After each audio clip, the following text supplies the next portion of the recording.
Los Asparagos. Marta was right. The strikers were more organized than ever. They handed out flyers in front of every store. They painted the sides of old barns with their slogans and held big meetings at the farm. For those who continued to work, there were still jobs, but Esperanza could hear the tightness and worry in her neighbors' voices. She worried, too, about what would happen if she didn't have a job. Asparagus would be a long season, sometimes up to 10 weeks, but it had to be picked before the high temperatures touched the valley in June. The strikers knew that if they could slow down the workers, it would affect the growers, so when the tender stalks were ready, the strikers were ready too. Esperanza got on the flatbed truck with Hortensia and Josefina for the first day of packing. The company had sent a man with a gun to ride on the truck with them, for protection, they said, but the gun frightened Esperanza.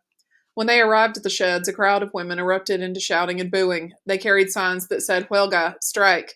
Among them were Marta and her friends, and they were yelling, Help us feed our children. We must all join together if we are all to eat. Save your countrymen from starving. When Esperanza saw their menacing faces, she wanted to run back to the safety of the camp, do laundry, clean diapers, anything but this.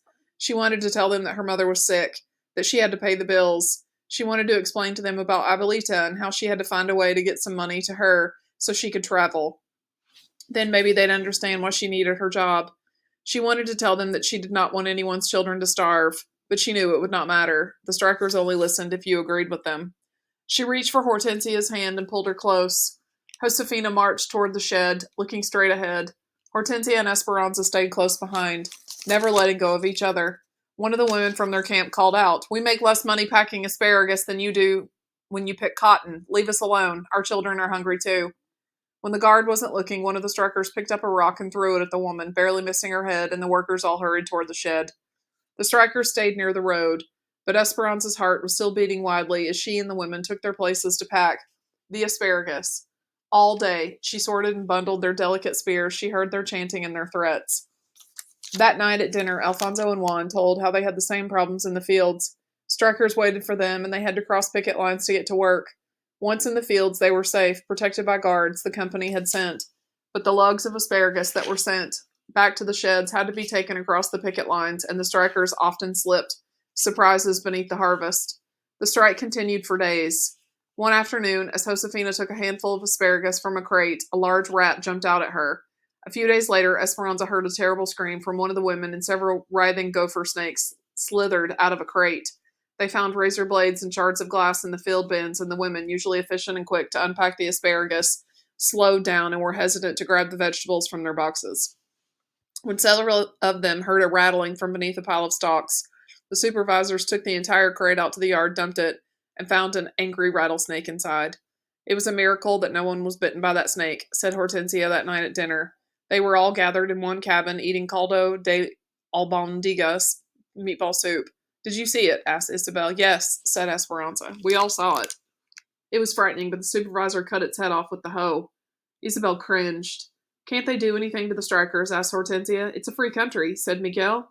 Besides, the strikers are careful. As long as they stay near the road and the guards don't actually see them do anything aggressive, then no. There's not much anyone can do. It's the same as the railroad. I pass the picket lines every day and listen to the yelling and the insults. It's the yelling all day long that bothers me, said Hortensia. Remember, do not respond to them, said Alfonso. Things will get better. Papa, said Miguel, things will get worse. Have you seen the cars and trucks coming through the pass in the mountains? Every day, more and more people. Some of them say they will pick cotton for 5 and 6 cents a pound and will pick produce for less. People cannot survive on such low wages. Where will it end? Said Josefina. Everyone will starve if people work for less and less money. That is the strikers' point, said Esperanza. No one said anything. Forks clinked on the plates. Pepe, who was sitting in Esperanza's lap, dropped a meatball on the floor. Are we going to starve? Asked Isabel. No, mija, said Josefina. How could anyone starve here with so much food around us? Esperanza had grown so accustomed to the strikers chanting while she packed asparagus that the moment it stopped, she looked up from her work as if something was wrong. Hortensia, do you hear that? What? The silence. There is no more yelling. The other women on the line looked at each other. They couldn't see the streets from where they stood, so they moved to the other end of the shed, cautiously looking out to where the strikers usually stood. In the distance, a caravan of gray buses and police cars headed fast toward the shed, dust flying in their wakes. Immigration, said Josefina. It is a sweep. The picket signs lay on the ground, discarded and like a mass of marbles. that had already been hit. The strikers scattered into the fields and toward the boxcars on the track, anywhere they could hide. The buses and cars screeched to a stop, and immigration officials and police carrying clubs jumped out and ran after them. The women in the packing shed huddled together, protected by the company's guard. "What about us?" said Esperanza, her eyes riveted on the guards who caught the strikers and shoved them back toward the buses. They would surely come into the shed next with so many Mexicans working here. Her fingers desperately clenched Hortensia's arm. "I cannot leave Mama." Hortensia heard the panic in her voice. "No, no, Esperanza. They are not here for us. The growers need the workers. That is why the company guards us." Several immigration officers, accompanied by police, began searching the platform, turning over boxes and dumping out filled bins. Hortensia was right. They ignored the workers in their stained aprons, their hands still holding the green asparagus. Finding no strikers on the dock, they jumped back down and hurried to where a crowd was being loaded onto the buses. "Americana, Americana," yelled one woman, and she began to unfold some papers.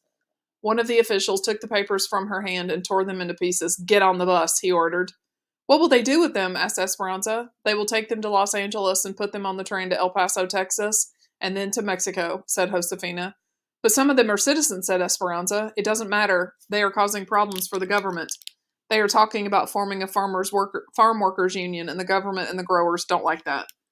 "What about their families? How will they know? Word gets out. It is sad."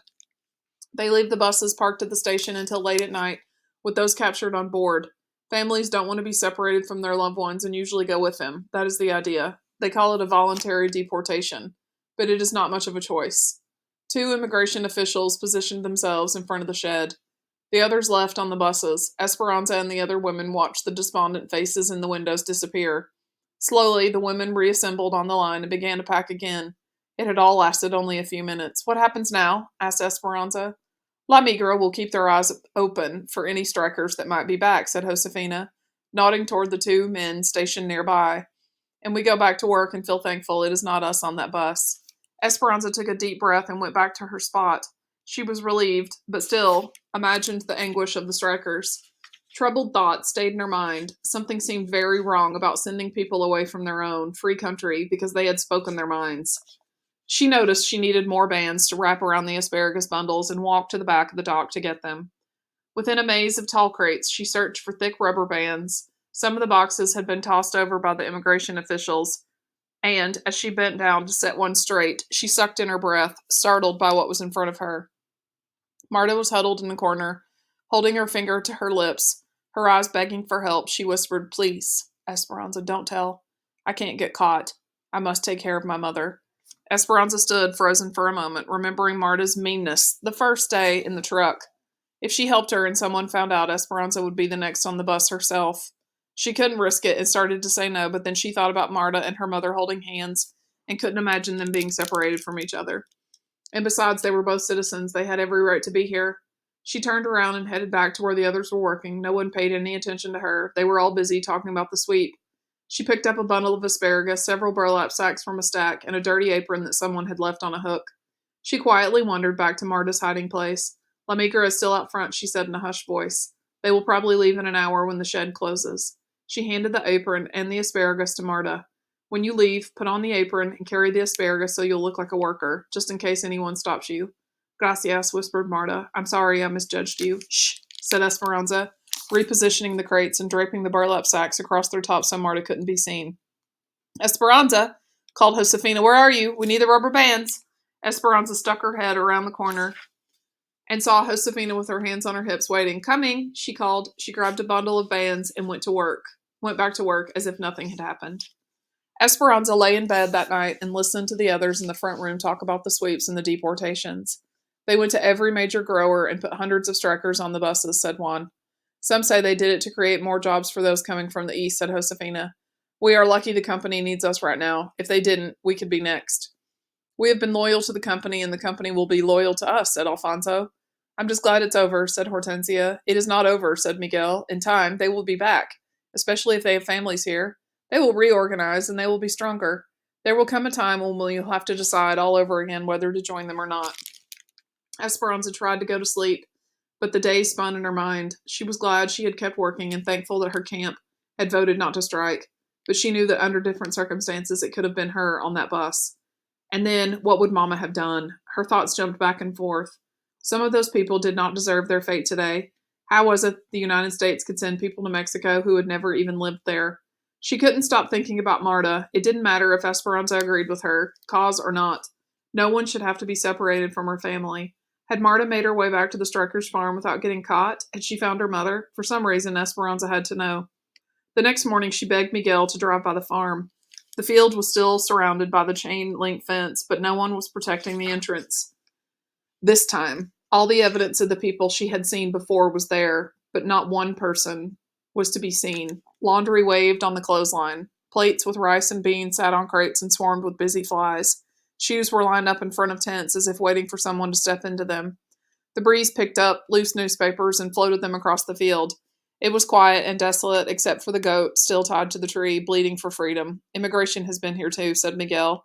He got out of the truck, walked over to the tree, and untied the goat. Esperanza looked out over the field that used to be crawling with people who thought they could change things, who were trying to get the attention of the growers and the government to make conditions better for themselves and for her too. More than anything, Esperanza hoped that Marta and her mother were together, but now there would be no way for her to find out. Maybe Marta's aunt would hear, eventually. Something colorful caught her eye. Dangling from a tree branch were the remnants of the little donkey piñata that she had given the children, its tissue streamers fluttering in the breeze. It had been beaten with a stick, its insides torn out.